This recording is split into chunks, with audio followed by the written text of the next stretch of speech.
চশমা museum, a house of world class, জলট্যাক মোড়, বহরমপুর মডার্ন হোটেলের সামনে। মুর্শিদাবাদ জেলার রাজনীতিতে বিরাট রদবদল ঘটিয়ে কংগ্রেসে যোগ দিলেন যুব তৃণমূল কংগ্রেসের প্রাক্তন জেলা সভাপতি তথা বহরমপুর পৌরসভার প্রাক্তন পুর প্রতিনিধি বিশ্বদেব কর্মকার। শনিবার জেলা কংগ্রেস কার্যালয়ে গিয়ে তিনি আনুষ্ঠানিকভাবে হাত শিবিরে সামিল হন। যোগদানের পর বিশ্বদেব কর্মকার জানান, আগামী 13ই জুলাই তৃণমূল ছাত্র ও যুব সংগঠনের জেলার বিভিন্ন স্তরের এবং ব্লকের বহু নেতাকর্মী যোগ দিতে চলেছেন কংগ্রেসে। দাপুটে যুব নেতার রদবদলে মুর্শিদাবাদ জেলার রাজনৈতিক সমীকরণে এক নতুন মাত্রা যোগ করল।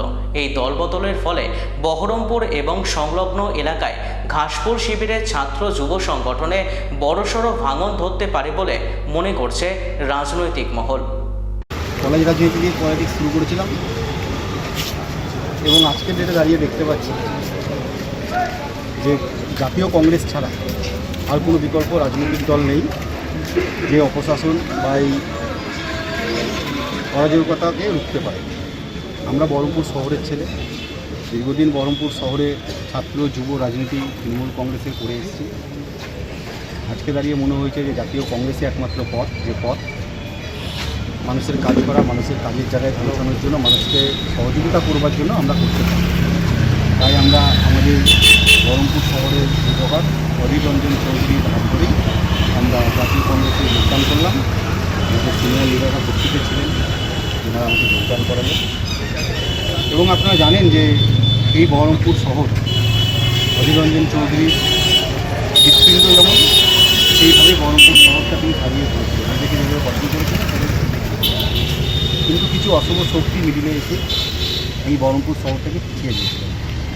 আমরা তারই প্রতিবাদে আমরা এই বহরমপুর শহরটাকে আবার পুনরায় অধীর রঞ্জন চৌধুরীর নতুন করে বহরমপুর শহরটাকে আমরা তৈরি করতে চাইছি। তাই আজকে আমি যোগদান করলাম।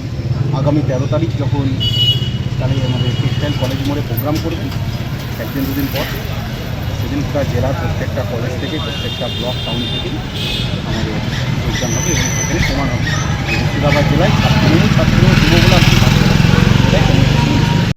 দেখুন, একটা রাজনৈতিক দল করলে দলের নির্দেশ মানতে হবে। তো প্রচুর ঘটনা এরকম ঘটেছে, এগুলো আমাদেরকে করতে বাধ্য করা হয়েছে। কোনো আইপ্যাকের নাম, কখনো আইপ্যাক থেকে প্রেসার দিয়ে, কখনো যিনি ক্যান্ডিডেট ছিলেন তার প্রেসারে, এগুলো আমাদেরকে করতে হয়েছে। তো আমি বলবো, মানুষ সচেতন, মানুষ জানে সবটাই, এবং মানুষ আমাকেও চিনে, আমাদেরকেও চিনে। এবং যাদের জন্য আমরা করেছি, আমরা দেখেছি যে ভোটের রেজাল্ট 4 তারিখ বেরিয়েছে এবং 5 তারিখে তিনি প্রেস বাইটে সমস্ত কাউন্সিলরকে চোর প্রমাণ করার চেষ্টা করেছেন, সমস্ত জনপ্রতিনিধিদেরকে চোর প্রমাণ করার চেষ্টা করেছেন এবং তিনি নাকি ভালো হয়ে যাওয়ার চেষ্টা করছেন। তাই প্রতিবাদ আমাদের এই যোগদান সভা আগামী 13 তারিখ প্রমাণ করবে। দেখবেন আপনারা যে তারা জয়েন করছে, কে জয়েন করছে।